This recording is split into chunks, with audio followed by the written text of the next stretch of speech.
여호와의 궤가 블레셋 사람들의 지방에 있는지 7달이라. 블레셋 사람들이 제사장들과 복수자들을 불러서 이르되 우리가 여호와의 궤를 어떻게 할까? 그것을 어떻게 그 있던 곳으로 보낼 것인지 우리에게 가르치라. 그들이 이르되 이스라엘의 신의 궤를 보내려거든 거저 보내지 말고 그에게 속건제를 드려야 할지니라.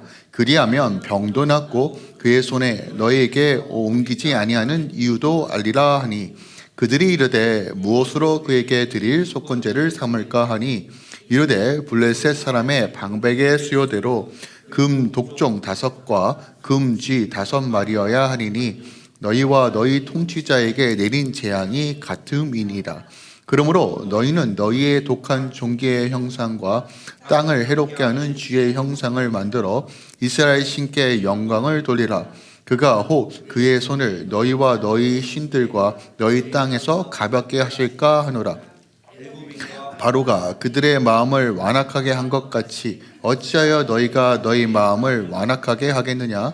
그가 그들 중에 재앙을 내는 후에 그들이 백성을 가게 함으로 백성이 떠나지 아니하였느냐? 그러므로 새 수레를 하나 만들고 멍에를 메어 보지 아니한 젖나는 소 2마리를 끌어다가 소의 수레를 메우고 그 송아지들을 떼어 집으로 돌려보내고 여호와의 궤를 가져다가 수레에 싣고 속건제로 드릴 금으로 만든 물건을 상자에 담아 궤 곁에 두고 그것을 보내어 가게 하고, 보고 있다가 만일 궤가 그 본 지역 길로 올라가서 벳세메스로 가면 이 큰 재앙은 그가 우리에게 내린 것이요 그렇지 아니하면 우리를 친 것이 그의 손이 아니요 우연히 당한 것인 줄 알리라 하니라. 그 사람들이 그같이 하여 소 2를 끌어다가 수레를 메우고 송아지를 집에 가두고 하고 여호와의 궤와 및 금지와 그들의 독종의 형상을 담은 상자를 수레 위에 실으니, 암소가 벳세메스 길로 바로 행하여 대로로 가면 갈 때에 울고 좌우로 치우치지 아니하였고, 블레셋 방백들은 벳세메스 경계선까지 따라가니라. 벳세메스 사람들이 골짜기에서 밀을 베다가 눈을 들어 궤를 보고 그 본 것을 기뻐하더니, 수레가 벳세메스 사람 여호수아의 밭 큰 돌 있는 곳에 이르러 선지라. 무리가 수레의 나무를 베고 그 암소들을 번제물로 여호와께 드리고, 레위인은 여호와의 궤와 그 궤와 함께 있는 금봄을 담긴 상자를 내려다가 큰 돌 위에 두매, 그날에 벳세메스 사람들이 여호와께 번제와 다른 제사를 드리니라. 블레셋 5 방백이 이것을 보고 그날에 에글론으로 돌아갔더라. 블레셋 사람이 여호와께 속건제물로 드린 금 독종은 이러하니, 위하여 하나요? 가사를 위하여 하나요? 아스글론을 위하여 하나요? 가드를 위하여 하나요? 에글론을 위하여 하나이며, 드린 바 금쥐들은 경관 성읍에서부터 시골의 마을에게까지, 그리고 사람들은 여호와의 궤를 큰 돈에 이르기까지 5 방배들에게 속한 블레셋 사람들의 모든 성읍들의 수대로였더라. 그 돈은 벳세메스 사람 여호수아의 밭에 오늘까지 있더라. 벳세메스 사람들이 여호와의 궤를 들여다 본 까닭에 그들을 치사 5만 70명을 죽이신지라. 여호와께서 백성을 쳐서 크게 살육하셨으므로 백성이 슬피 울었더라. 벳세메스 사람들이 이르되 이 거룩하신 하나님 여호와 앞에 누가 능히 서리오? 그를 우리에게 누구에게로 올라가시게 할까 하고, 전령들은 기르야스민 주민에게 보내어 이르되 블레셋 사람들이 여호와의 궤를 도로 가져왔으니 너희는 내려와서 그것을 너에게로 옮겨가라. 길르 여아림 사람들이 와서 여호와의 궤를 옮겨 산에 사는 아비나답의 집에 들어놓고 그의 아들 엘리야사를 거룩하게 구별하여 여호와의 궤를 지키게 하였더니, 궤가 길르야림에 들어간 날부터 20년 동안 오래 있는지라. 이스라엘 족속이 여호와를 사모하니라. 아멘. 하나님의 말씀입니다. 자, 오늘 본문으로 제가 돌아온 궤, 그리고 돌아오지 않는 마음이라는 제목으로 함께 본문을 좀 묵상해 보려고 합니다. 제가 이 말씀을 묵상하면서 이런 좀 이미지가 좀 떠올랐어요. 뭐냐면 여러분 집은 어떤지 모르겠지만 저희 집은 그래도 어떻게든지 스마트 시스템을 좀 만들려고 해요. 그러다 보니까 이제 2 종류의 스마트 기기를 들여놓고 명령을 하는데, 하나는 이제 아모 회사에서 나오는 것과 또 구모 회사에서 나오는 두 제품을 동시에 씁니다. 그래서 집에 들어오면 제가 이제 구글, 오케이 구글 이렇게 물어보기도 하고, 그죠? 여러 가지 에코 뭐 이렇게 물어보기도 합니다. 그러면 제가 말하는 대로 집의 온도도 맞춰주고 에어컨도 나오고 불도 껐다 켰다 합니다. 그리고 오늘 날씨가 어떤지, 뭘 입고 가야 되는지 제가 스마트 기기와 참 많은 대화를 합니다. 신기한 건 저희 아들도 저를 따라서 오자마자 에코 근데 못 알아들어요, 하여간. 그런데 곰곰이 좀 생각을 해봤어요. 오늘날 기술이 발전되어지고 또한 어떻게 보면 말로 모든 것이 컨트롤이 되는 이 세상 속에서 기술의 발전이 주는 유익도 있지만 사람들이 왜 기술의 발전을 통해서 환호하는 이유가 무엇일까? 그 심리가 무엇일까에 대해서 우리가 좀 고민해 볼 필요가 있다고 생각했어요. 그래서 제가 곰곰이 생각해 봤더니 그 중심에는 이런 거예요. 내 말로 모든 것을 컨트롤하고 싶다, 통제하고 싶다라는 어떤 깊은 심리가 일어나고 있음을 발견하게 되었습니다. 그러니까 기술의 발전의 환호가 어떤 거냐면 내 개인의 유익을 넘어 내가 다스리고 통치하고 내 중심으로서 누리겠다라고 하는 강력한 심리가 그 안에 작동되고 있다는 것을 발견하고 있었다는 거예요. 그러니까 저는 이런 사람의 본질적인 심리가 자연스럽게 우리의 신앙 안에도 녹아내고 있다라고는 어떤 분명한 근거들을 좀 발견할 수 있었어요.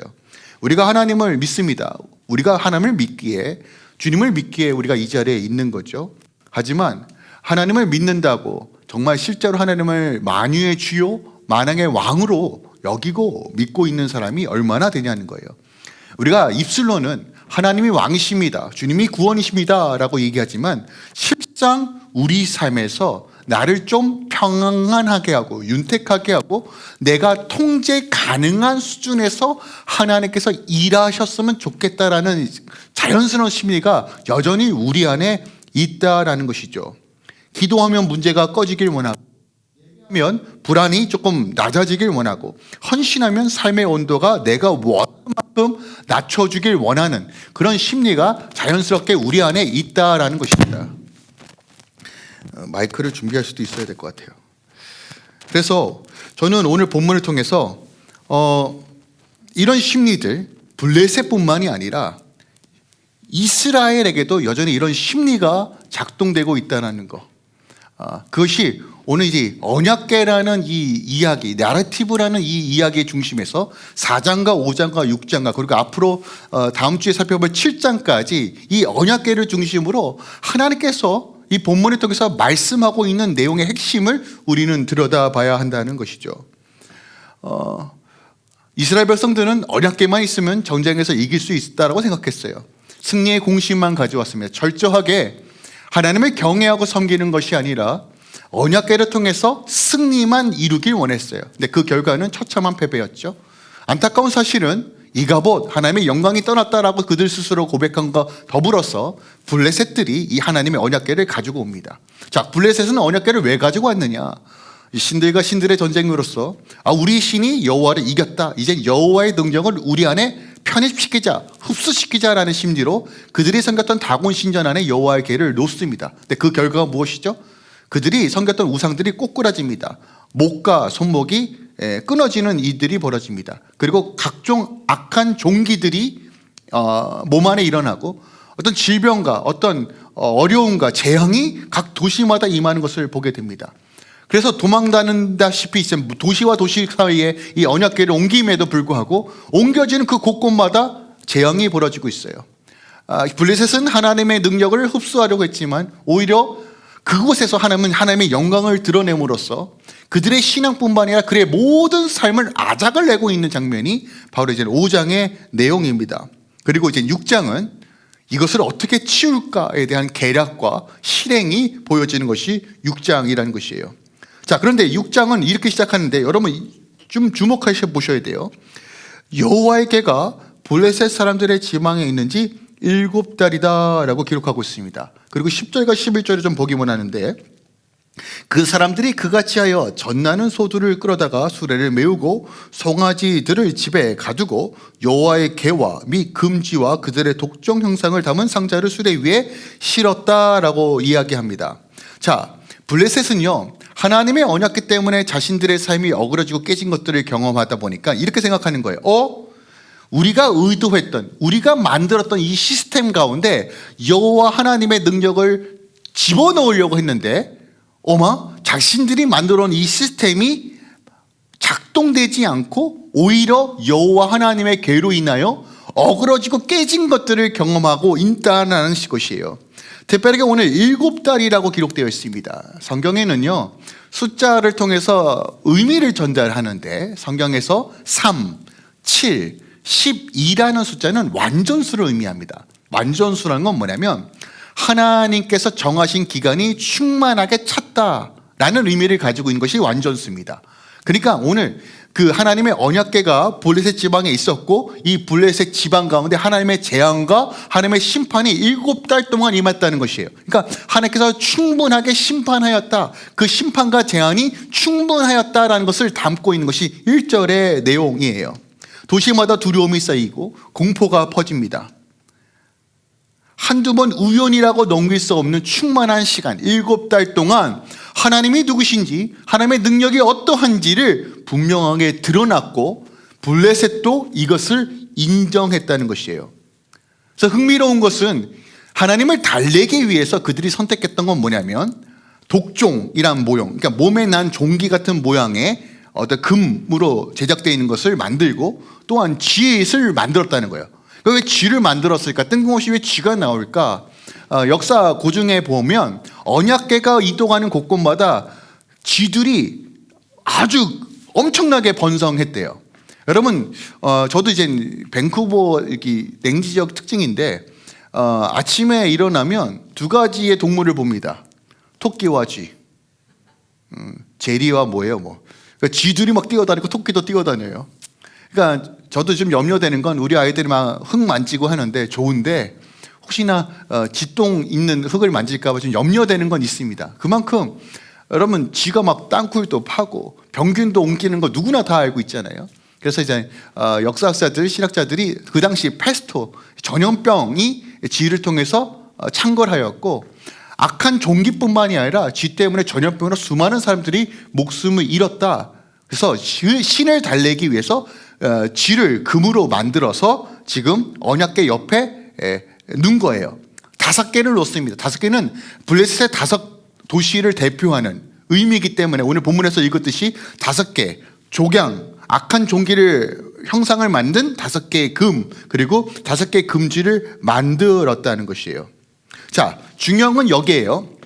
자, 블레셋도 하나님의 능력을 인정합니다. 스스로 하나님의 영광을 드러냄으로써 이제 지들이 이제 죽을 것 같은 거예요.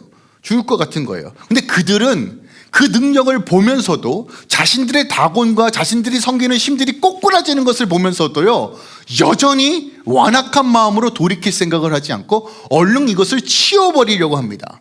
자, 그 근거가 오늘 1절에 나와요. 1절에 사람들이 지방에 있는지라. 어디 넣었다고? 하나님의 언약궤를 어디에 넣냐면 지방에 넣었대요. 지방. 자, 지방이란 이 단어가 어떻게 보면 굉장히 좀 유한 단어처럼 보이는데 히브리어 원어로는 이 지방이 외진 곳, 사람이 전혀 돌아다니지 않는 곳, 그러니까 사람이 얼씬도 하지 않는 외곽이라는 의미입니다. 그 말 그대로 버린 거예요. 도망간 거예요. 얼씬도 하고 싶지 않아서 방치한 겁니다. 왜 그랬을까요? 보세요. 자신들의 시스템대로 자신들이 통제 가능한 방식으로 하나님의 언약궤가 움직이지 않으니까 이들이 불편한 거예요. 불편한 겁니다. 하나님의 거룩이 자신들이 붙들고 있던 우상과 거짓 안전을 무너뜨리는 이것들, 하나님의 임재가, 하나님의 말씀이 나를 불편하게 하는 것이 싫은 거예요. 내 삶을 송구리째 흔드는 것이 싫은 거예요. 그들은 통제 가능한 하나님을 원했지 통제 밖에 있는 하나님을 원치 않았다는 것이에요. 그래서 버렸다는 겁니다.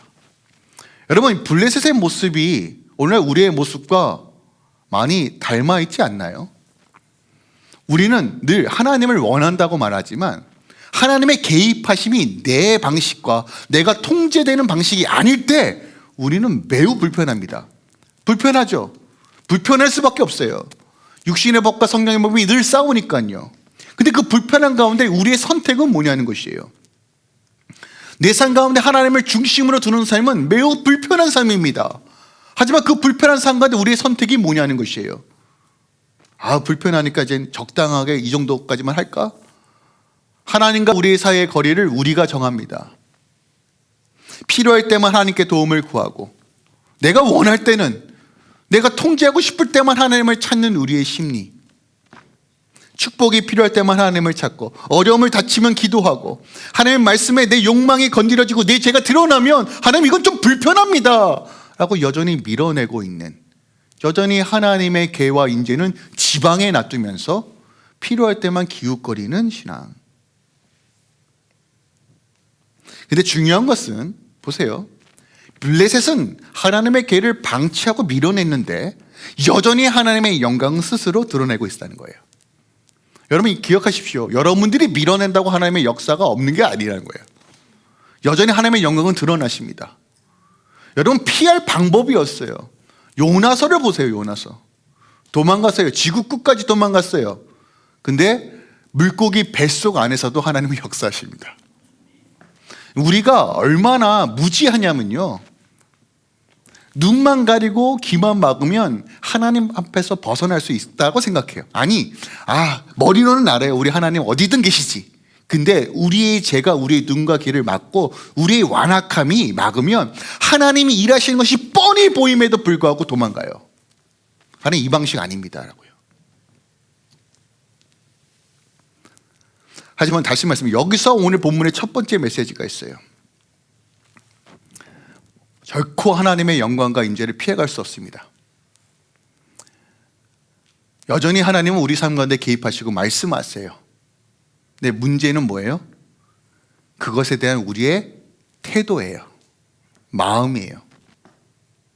하나님의 언약궤, 하나님의 인재를 상징하는 것이 여전히 그들 소유에 있는데 그 하나님 앞에 온전히 돌이킬 마음은 없이 밀어내고 있는 이 블레셋의 모습이 우리의 모습은 아닌가, 다시 한번 우리가 점검해 봐야 한다는 것이에요.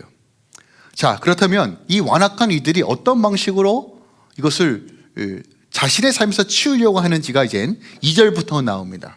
2절에 보니까 블레셋 사람들이 제사장들과 복수자들을 불러 이르되 우리가 여호와의 궤를 어떻게 할까? 그것을 어떻게 그 있던 곳으로 보낼 것인지 우리에게 가르치라.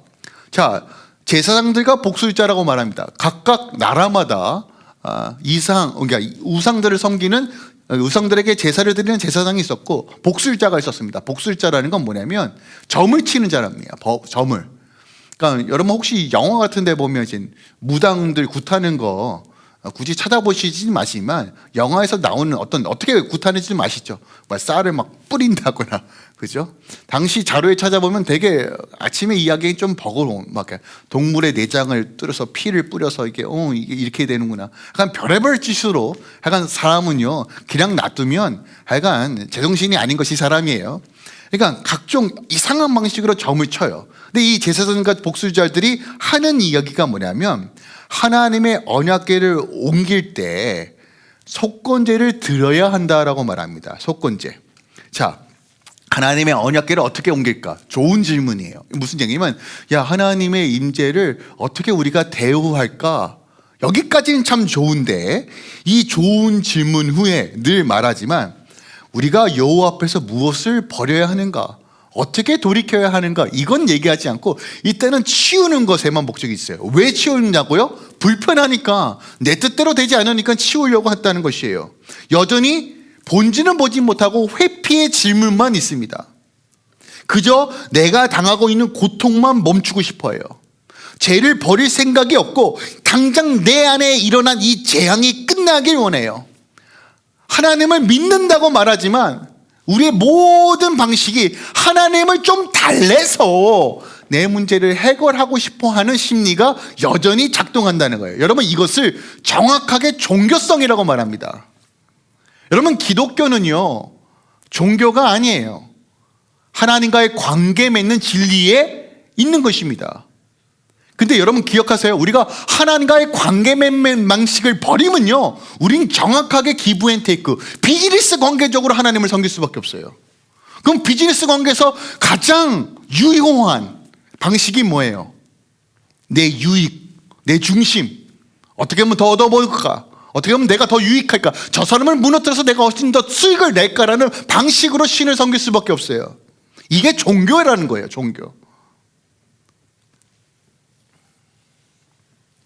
브레스 사람들이 제사장과 복수자로부터 제한받은 건 속건제입니다. 속건제예요. 근데 여러분, 속건제라는 이 단어 레위기에서 자주 볼 거예요. 이스라엘 백성들이 속건제의 의미가 뭐냐면, 내가 누군가에게 피해를 끼쳤습니다. 그러면 하나님의 말씀대로 이것을 좀 보상하고, 또한 내가 지은 죄, 하나님 앞에 다시 한번 회개하고 하나님의 긍휼과 은혜를 구하는 것이 속건제의 본질이에요. 그러니까 뭐냐면, 속건제의 본질은 뭐냐면 그냥 문제 해결이 핵심이 아니라 관계 회복이 핵심이에요. 관계 회복. 여러분, 말씀에서 가장 핵심은요, 내가 이만큼 했으니까 너 알아서 해, 이게 아니라요, 늘 관계입니다. 관계. 하나님과 나의 관계, 공동체의 관계, 부부와 부부의 관계, 자녀의 관계 안에서 어떻게 이것을 회복할 것인가가 핵심이에요. 그런데 오늘 블레셋 사람들이 말하는 속건제의 핵심은 뭐냐면 여전히 문제 해결, 비즈니스예요. 이거 빨리 이 문제 해결하지 않으면 우리 망하겠다. 딱 그 관점에서 하나님의 진노를 어떻게 잠재울까? 그래서 만든 것이 금 독종 5개와 금쥐 5개예요. 왜 그럴까요? 여러분, 인간의 심리는요, 이렇게 늘 이해합니다. 나 중심으로 신을 이해해요. 신이 지금 우리에게 이런 재앙을 내렸으니까 똑같이 이것을 우리가 가치가 있는 것으로 바꿔서 드리면 신이 용서하겠지라고 이해해요. 그래서요, 하나님 돈 주세요 라고 했을 때 우리가 가장 보편적으로 생각하는 게 뭐냐면, 돈을 더 많이 드려야 돈을 더 큰 돈을 줄까? 이런 방식으로 이해한다는 거예요. 죄송하지만 기브 앤 테이크 방식이 아니라고요. 근데 우리는 늘 이 관점이 늘 우리 안에 종교성이 있어요. 그렇다 보니까 하나님께서는 그의 몸을 찢어서 우리가 오셨고 말씀하셨음에도 불구하고 우리는 하나님 여기까지, 하나님 여기까지, 너무 친밀한 것 같아요. 그러니까 내가 좀 살짝 불편해. 늘 이런 방식으로 신앙생활을 할 수밖에 없어요. 이런 가운데 한 가지 계책을 세웁니다. 어떤 계책이에요? 오늘 7절과 8절 보세요. 그러므로 새 수레 하나를 만들고 멍에를 메어보지 아니한 전 나는 소 2마리를 끌어다가 소의 수레에 메우고 그 송아지를 떼어 집으로 보냈다라고 말합니다. 자, 보세요. 한 번도 멍에를 매지 않는 소예요. 그러니까 경험이 없습니다. 어떻게 멍에를 매야 되는지 몰라요. 그러면 한 번도 멍에를 매지 않는 소는 어떻게 행동할까요? 어색하겠죠. 안 하려고 하겠죠. 그죠? 그런데 이 소가 어떤 소예요? 암소입니다. 암소예요. 그런데 젖이나는 암소예요. 무슨 말입니까? 자기 새끼가 지금 막 태어난 그 상태, 자기 새끼를 돌보아야 될 모성애가 극대화되어 있는 젖소예요. 자, 이 젖소에게 수레, 멍에를 매게 하고 수레를 끌게 합니다. 어디로 가게 하느냐? 벳세메데, 이스라엘 땅으로 가게끔 합니다. 곡장 길에, 그리고 언약궤를 그 위에 싣고 독종과 금으로 많은 금 5개를 상자를 넣고 보내는 것이에요. 자, 생각해 보세요. 저도 어떤 부분이 좀 자녀를 키울 때 좀 예민하냐면, 제가 좀 유학생활 할 때 하도 못 먹어서 그런가, 지금은 이 배가 이래서 그런데 아이들에게 늘 배고프니? 라고 늘 자주 물어요. 학교 갔다 오면 배고프니? 내가 뭐 해줄까? 그래서 요리를 꽤 잘해요. 아시겠지만. 모르나요? 그래요. 할렐루야. 모르셔야 돼요. 자꾸 해달라고 하실까봐. 근데 저는 그게 되게 예민해요. 저는 이게 당연히 부모가 가져야 될 기본적인 본능이라고 봅니다. 자기 자녀를 챙기는 거, 먹이는 거. 그죠? 자, 암소의 입장에서 우리가 생각해 봅시다. 한 번도 매지 않는 멍에를 메고 가야 되는데, 지 새끼들이 울고 있어요. 그 소리를 듣습니다. 그러면 암소는 대체 어떻게 반응해야 돼 정상일까요?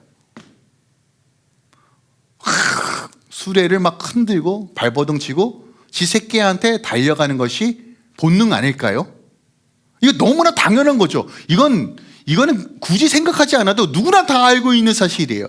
그러니까 블레셋이 어떻게 계략을 세우냐면, 만약에 본능대로 송아지를 찾으러 암소가 가면 이건 그냥 우연히 일어난 일이다.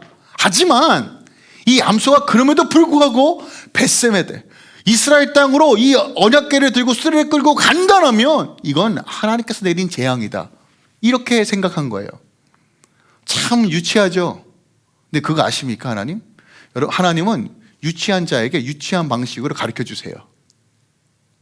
오늘 본문에 봤더니 보세요. 12절에 암소가 벳세메드 길로 바로 행하여 대로로 가며 갈 때 울고 좌우로 치우치지 아니하였고 블레셋 방백들은 벳세메드 경계선까지 따라갔대요. 어떻게 갔다고요?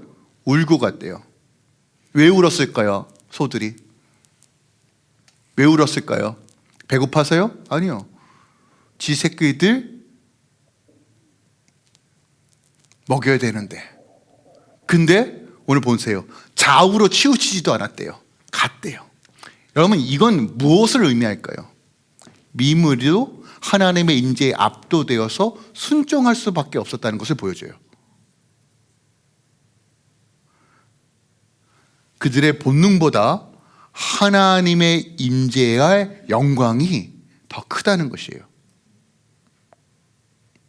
근데 저는 이 장면을 묵상하면서 이사야 1장 3절 말씀이 떠올랐어요. 우리 좀 함께 읽었으면 좋겠어요.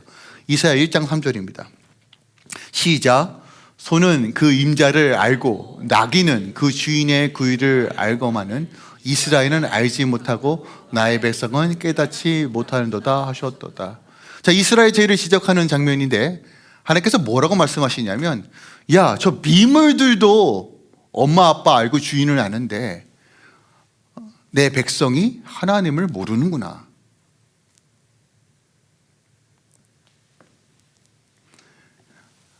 하나님의 형상인 인간이 하나님의 영광이 드러나는데, 블레셋 전체에 하나님의 영광이 드러나는데 그들의 행동은 뭐예요? 하나님 그 영광 앞에 꼬꼬라지고 순종하고 하나님 앞에 하나님의 긍휼과 자비와 경외함으로 나아가는 것이 아니라 어떻게 했다고요? 내쳤다고요. 밀어냈다고요. 하물며 미물들도 하나님께 경외하고 순종하는데, 여러분, 이 장면을 통해서 성경 기자가 우리에게 질문하는 거예요.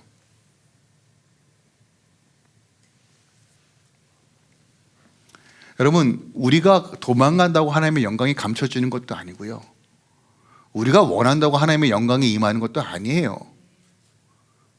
그런데 여러분, 하나님의 영광과 임재가 드러날 때, 내 삶 가운데 하나님의 계획하심이 임할 때 여전히 우리는 어떻게 행동하고 있냐는 것이에요.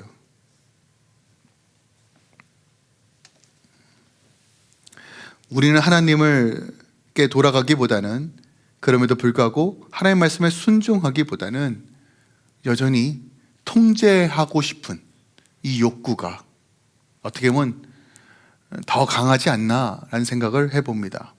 빨리 상황이 안정되기 원하고, 관계 갈등 앞에서 내 마음의 교만과 분노를 회개하기보다는 그저 상대방이 조용해지길 원하는 마음이 더 크지 않나. 건강의 위기 앞에서 내 삶의 방향을 다시 묻기보단 증상만 사라지길 구하지 않나. 경제적 불안 앞에서 탐욕과 두려움을 내려놓기보다 통장의 숫자가 빨리 회복되길 원하는 것은 아닌가. 우리는 하나님을 원한다고 말하지만 실상에서 하나님이 내 삶을 흔들 때 우리는 여전히 하나님 이건 아니지 않습니까? 라고 늘 해석하고 내 방식으로 하나님을 해석하고 있는 것은 아닌가. 여러분, 성경 전체에서 늘 확실하고 가장 명확하게 말한 것이 있어요. 하나님은 여러분을 망하게 두시는 분이 아니에요. 결코요. 다시 말씀드립니다.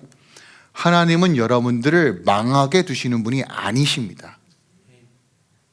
비록 여러분이 이해가 되지 않아도 결코 하나님은 그의 백성들을 망하게 두지 않으십니다.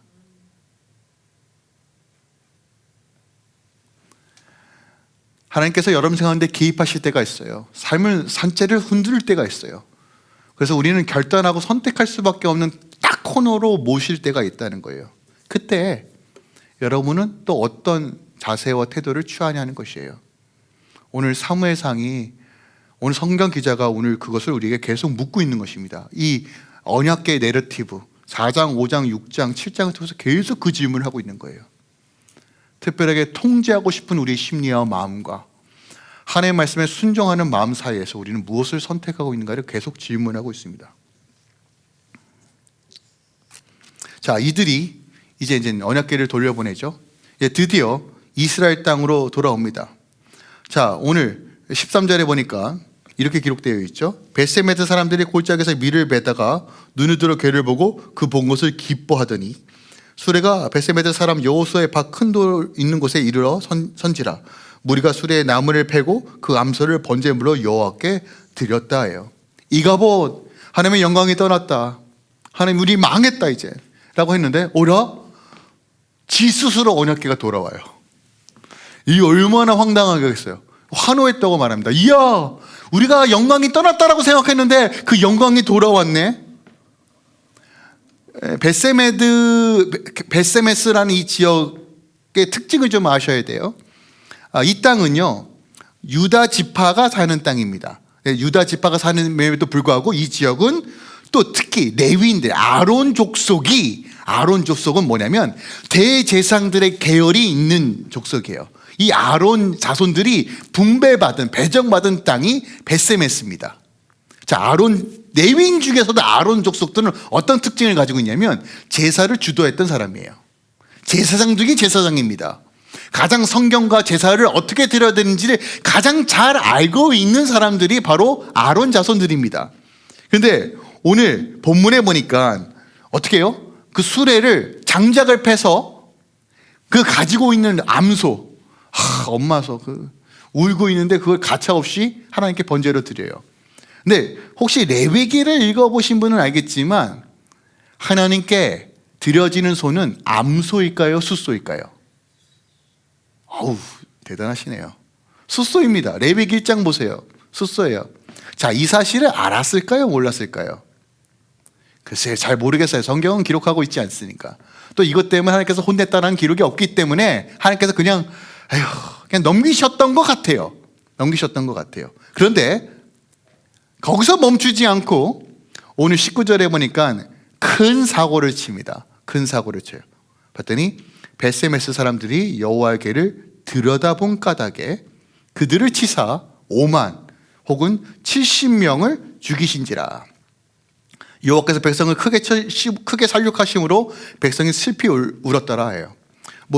5만이라고 써져 있고 70명이라고 써져 있고, 이거 왜냐면 히브리 단어가 좀 특이해서 그래요. 그래서 5만 70명이라고도 이해하는데 5만 혹은 가르치고 70명이라고 기록하고 있어요. 그래서 이게 숫자가 불투명합니다.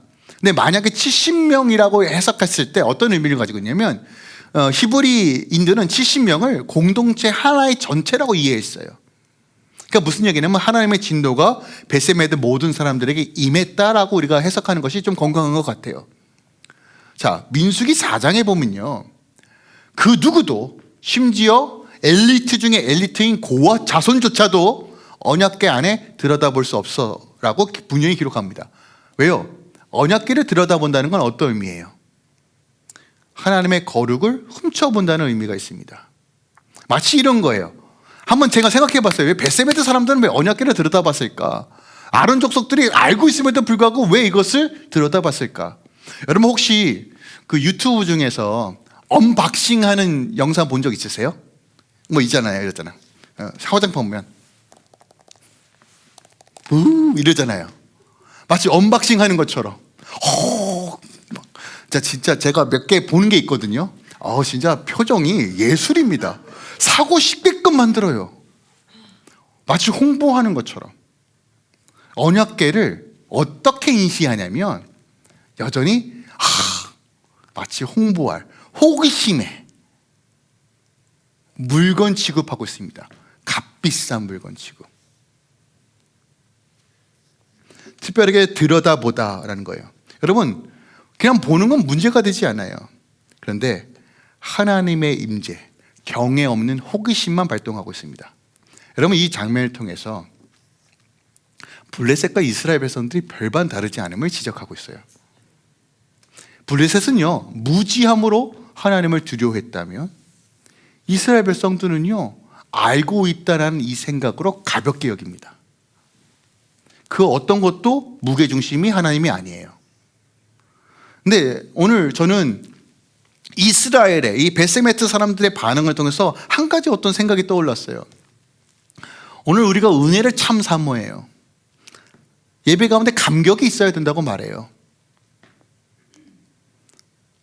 예배 가운데 하나님의 인재와 영광을 경험하기도 합니다. 여러분, 그거 아세요? 기쁨이 있다라고 해서, 하나님의 인재와 영광이 있다라고 해서 그것이 내 삶 가운데 온전한 역사로 나타나지는 않을 수 있다는 것이에요.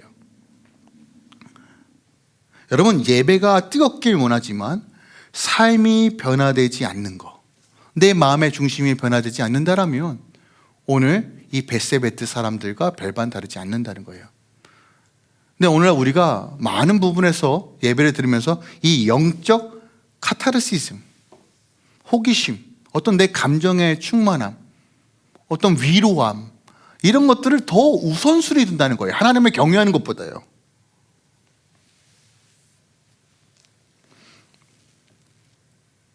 하나님의 임재가 가까이 왔다고 해서 우리가 자동으로 회복되는 것이 아니에요. 그것이 오늘 본문에 보았더니 20년 동안 그냥 그곳에 있습니다. 오늘 7장 1절에 보니까 그 아들 엘리야살이 거룩하게 구별해 여호와의 계를 지키게 하였어요. 조금은 달라졌죠. 구별하여서 거룩하게 지키긴 합니다. 근데 여러분, 핵심적으로 보셔야 할 단어가 뭐냐면 2절에 사모하니라예요. 사모하니라. 여러분, 사모하다는 뜻이 뭘까요? 원어로 직역하면, 그러니까 한국말 성경에 조금은 제가 좀 아쉬움이 있는데, 직역하면 이런 의미가 있어요. 이스라엘 온 집이 여호와를 따라 애통하였다. 이스라엘 온 족속이 여호와를 향해 탄식하며 찾기 시작했다는 것이에요. 20년 동안이요. 보세요. 언약궤가 왔으니까 제사는 드릴 거예요. 예배는 회복됐어요. 모양은 외형은 회복됐는데 마음 가운데 여전히 하나님 향한 애통, 그 본질적인 회개가 회복되지 않았다라고 기록하고 있어요. 여전히 하나님의 인재를 수단화하고 있어요. 저는 제가 가장 많이 기도하는 내용 중에 하나가 뭐냐면, 하나님, 이 교회 가운데 하나님 모든 예배마다 하나님의 인재와 영광이 충만하게 원합니다. 그런데 오늘 본문에서 말하고 있는 한 단계 더 나아가는 건 뭐냐면, 아무리 하나님의 인재와 영광이 충만해도 내가 마음이 변하지 않으면, 하나님의 궤가 돌아왔음에도 불구하고 내 마음이 돌이키지 않으면 우리 삶의 회복은 없어요. 기억하세요. 하나님께서 이 교회 가운데 늘 충만하게 임하실 것입니다.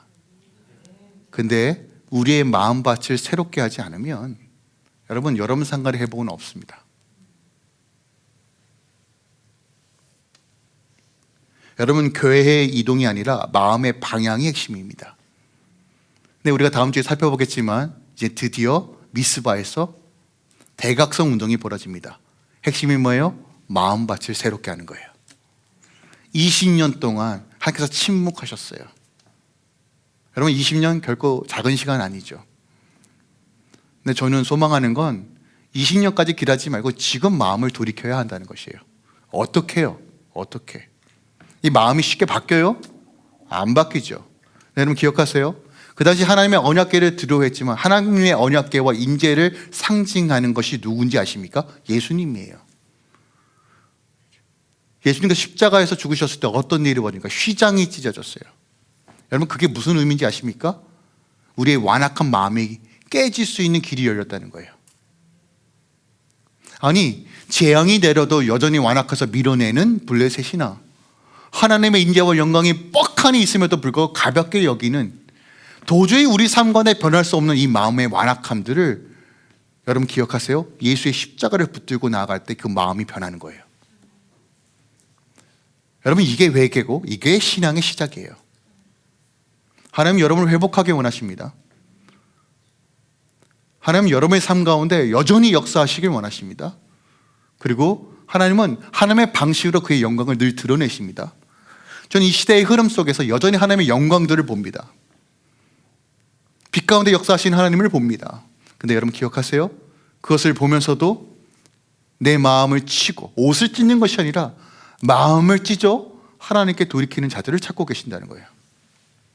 저는 오늘 이 예배 가운데 다시 한번 그런 놀라운 일들이 벌어지길 소망합니다. 서론에서 제가 스마트홈에 대한 이야기를 했죠. 명령만 하면 내 뜻대로 다 움직이길 원하는 우리의 본성과 심리. 여러분 기억하세요? 하나님은 그런 방식으로 대하면 여러분 삶 가운데 답은 없을 겁니다. 오늘 베세메세 사람들이 이 재앙 앞에서 이 거룩하신 하나님 여호와 앞에 누가 등이 설 것이요? 이 탄식이, 여러분 이 탄식에서 머무르시면 안 돼요. 누가 설 수 있습니까? 예수 그리스도의 보혈 안에 있는 사람이 선 거예요. 오늘 이 아침에 다시 우리의 마음을 온전히 드리길 소망합니다. 그리고 주님, 내가 주님께로 더 가까이 가겠습니다. 주님을 더 바라보겠습니다. 내 안에 완악함들을 제하시고 주님의 생명으로 더하여 달라고, 주님을 변두리에 몰아넣었던 우리의 어떤 이기적인 신앙을 버리고 주님을 다시 한번 우리 중심으로 오시길 원합니다. 오늘 아침에 함께 찬양하고 결단하며 나아가길 예수 그리스도 이름으로 축원드리고 부탁드립니다. 아멘.